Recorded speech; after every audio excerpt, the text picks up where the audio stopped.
제자훈련을 마친 변화와 소감. 참 오랜만에 훈련의 자리였다. 그래서 더욱 기대되는 시간이었다. 작년까지만 해도 나는 일상에 많이 지쳐 있었다. 출산과 육아로 보낸 그동안의 시간을 보상받는 심정으로 잃어버린 나를 찾겠다며 분주하게 여러 계획을 세우고 있던 나를 하나님께서는 제자훈련의 자리로 인도해 주셨다. 그리고 내가 잃어버린 것은 내 자신이 아닌 하나님과의 처음 사랑이었다는 것을 깨닫게 해주셨다.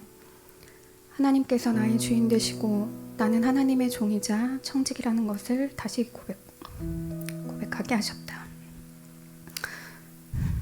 훈련이 거듭될수록 내가 얼마나 죄된 본성을 가진 죄인이며 하나님 앞에 나는 얼마나 작은 자인지 깨달아지기 시작했다. 사단은 계속 네가 삶의 주인 되어 살라며 이기주의를 자유인 척 포장하며 부추기고 계속 율법과 자기 정죄에 갇혀 실망을 반복하게 만들었다. 하지만 하나님은 너는 죄인이다. 그런데 그런 너를 위해 내 아들을 내어주었다. 이로써 넌 깨끗해졌다. 너는 나의 사랑하는 자녀이며 거룩한 나의 백성이다라고 끊임없이 말씀해 주셨다. 누가 뭐래도 창세전부터 나를 향한 하나님의 계획과 사랑 그리고 하나님의 자녀라는 나의 정체성은 아무도 흔들 수 없었다. 믿음의 삶을 산다는 것은 거창한 것이 아니라 매일 말씀 앞에 순종하는 작은 걸음이 모여 삶이 되고 그 순종의 삶이 믿음의 길이 되는 것임을 매 순간 깨닫게 되는 시간이었다. 사실 이전과 상황은 별로 달라진 것이 없었다. 하지만 하나님은 상황을 바라보는 나의 시선을 옮겨주셨다. 믿음으로 바라보게 하시고 말씀으로 기도하게 하시고 감사할 수 없는 상황들 속에서 감사를 고백하게 하셨다. 그리고 다시 꿈을 꾸게 하셨다. 나의 꿈과 계획이 아닌 하나님께서 나를 만드신 계획과 그 뜻대로 살게 해주시길 내게 주신 은사로 하나님을 찬양하며 지친 사람들을 위로하며 길을 잃은 사람들에게 하나님의 사랑과 위로를 전하는 자로 살게 해주시길 기도하게 되었다. 한 해의 시간을 통해 내게 깨닫게 해주신 또 한 가지는 상처와 고난의 크기는 곧 사명의 크기라는 것이었다.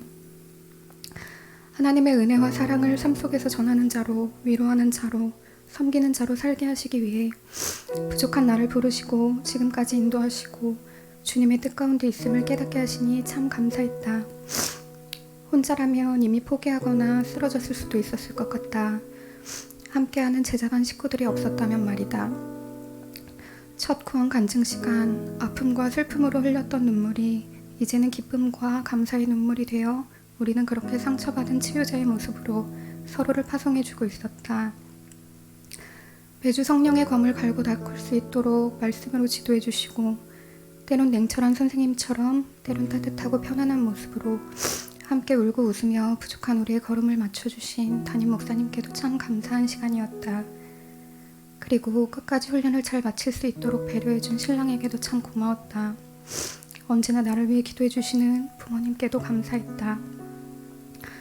훈련이 끝났다고 해서 참 제자가 된 것은 아니었다. 평생 달려가기 위해 다시 밭을 갈고 새롭게 준비하는 시간이라고 생각이 되었다. 훈련의 자리 또한 내가 자격이 있어서가 아니라 모든 것이 다 은혜였음을 고백한다. 나는 여전히 자격 없고 부족하지만 하나님께서 그리스도의 날까지 나를 주님 닮은 모습으로 자라게 하실 것임을 믿음으로 바라보며 나아간다. 나의 걸음을 붙드시고 인도하시는 하나님께 감사드리며 모든 영광 하나님께 올려드립니다.